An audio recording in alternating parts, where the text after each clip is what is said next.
What's up, guys? Neil from Geauga Firearms Academy. Thanks for watching. As you can see, Daryl here, he's all marked up. We just finished a video on basically using a knife as a tool versus a gun. You can probably figure out who won that one. But we had a great idea. We were just kind of talking on the side. We thought the video was pretty much done. And I started to discuss why I prefer 4 o'clock over Appendix. Because how do you typically carry? I carry Appendix.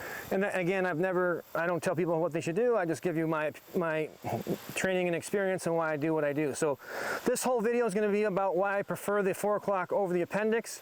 And I'm going to show you real life stuff. Daryl gets to love on me a little bit. So here's my first deal, and I'm pulling this out just so everyone can see. I understand it would normally be concealment, but this is just a measurement. So if Daryl, just take your finger and touch the gun. Mm-hmm. Okay, so if I just stand totally square to him, keep your finger there.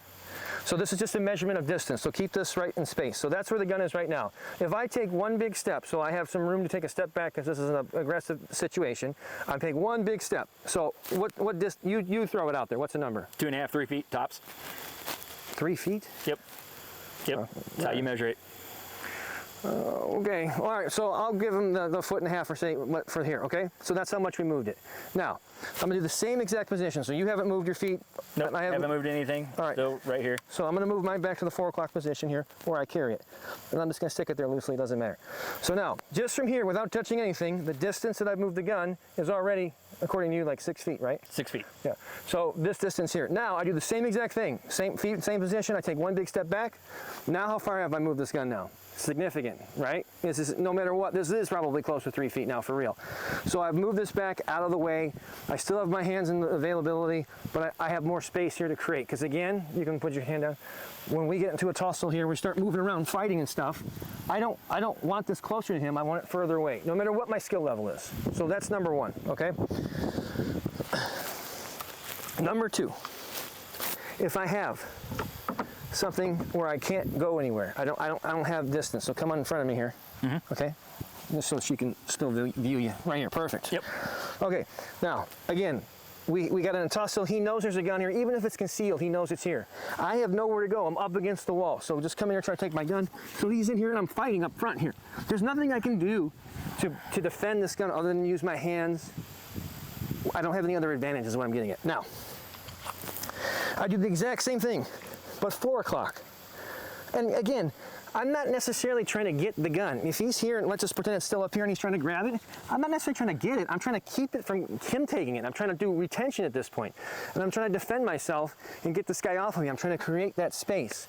So now that I have it at the 4 o'clock position, and I got nowhere to go as Daryl comes to try to take my gun now, even if he's reaching back here, now I can lean against the wall. I can protect that gun. And I still have 2 hands to defend myself. You guys get this? So I'm just using the wall now to protect that gun, and then I create some space. So now if I can create space enough where I can access my gun, now I can. But I'm not gonna try to go for it now, because now it's just a fight and we're all fighting for the same thing. But here's the next big one. So this is gonna get a little interesting for all the viewers now. My big thing, especially from a big background in jiu-jitsu, going to the ground and being in the ground is a very realistic scenario. If I get into a struggle with somebody, I mean, almost every law enforcement encounter, we go hands on, we're going to the ground in any other type of environment. So here's where I think this really is at a huge disadvantage. So I'm going to be on the ground. Okay, now Daryl's going to come and straddle on top of me. He's got a very good dominant position. Come all the way down. Yep. Okay, now since we're in this fighting scenario, he's going to know, even if this is covered, that there's a gun here now. Now think about it. Who has the major advantage right now? Okay, for one, I'm a lot taller than Daryl, a lot taller, okay? But if I reach up here, I can't really reach his hand. See if you can reach my face. Yeah, he's pretty close, right? So come down where you can actually hit me. Yeah, throw a punch down here. Yep, move back. Mm-hmm. Just showing distance. So I can't actually touch him, that's just his beard, but he's already making contact. So he has an advantage as far as length goes in this position. So now, put 2 hands here. So now we got 2 hands. So now I'm trying to defend this because he knows there's a gun here. He's in a dominant position on top, and I have to use 2 hands. So anytime Daryl decides to just punch me in the face, it's gonna be really hard for me to defend myself because I take my hand off to defend, and now he's probably gonna get this gun out, okay? Or whatever he's gonna do. So I'm not even gonna switch positions. I'm just gonna demonstrate this. Roll a little bit. Right there, good. So now I'm in the 4 o'clock position, okay? And you're gonna say, well, it's harder for you to get your gun. I know, I want it to be harder because I don't want him to get it either. But guess what I have now? I have 2 hands. So I'm not even talking about jiu-jitsu or techniques. I got 2 hands now to defend myself. My gun is secured on the ground. I'm not worried about that.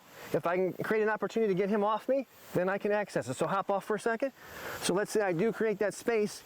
It's not impossible. I'm just gonna roll a little bit enough to grab this gun. Let's say it was in my holster here.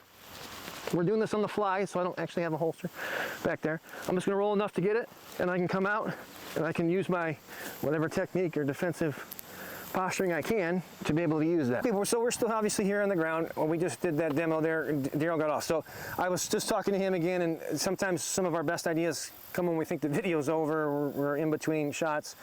But Daryl made a comment, you're like, one of the only people I don't have to help off the ground. So in jiu-jitsu, there's a term called standing in base, and it's designed to be a defensive position so that you're able to get off the ground and get to your feet. And by the way, I'll say this, although a lot of my training is all based on going to the ground, I do that so I can get off the ground and not be there. I don't ever want to be in the ground unless I'm like in an elevator with one guy and I know there's nobody around. But in reality, I don't want to be down there because he may have friends and so forth. Anyhow, so standing in base is pretty simple. I'm down here in the bottom. Think about this. If Daryl is trying to do something aggressive towards me, the best thing I got right now, the strongest muscles I have, the best tools is if he comes towards me, I can start using these tools, okay, and defending myself. Now, standing in base, what that really means is, think about this, stay right where you're at, you're fine right there. If I were just trying to get up normally, right, some type of forward deal, this is not very defensive, I'm not protecting myself, he can kick me, punch me, whatever, I'm here, none of this is good. So what standing in base really means is, in this case, I have my right foot on the ground, and I'm gonna have my left arm on the ground, and I'm gonna basically take this hip, I'm gonna bring it off the ground. And this gives me mobility, because Daryl probably won't stand in the same spot. He might go left or right, so you can move around. So I'm gonna track him. And now right here, like when he gets close like this, I'm gonna take this knee out. So the whole point of this is I'm gonna hit this hard. It's gonna be a bad day for Daryl. So I'm trying to create that space. So once I create a little bit of space and I'm gonna get up, so back up a little bit so I don't hurt your knee.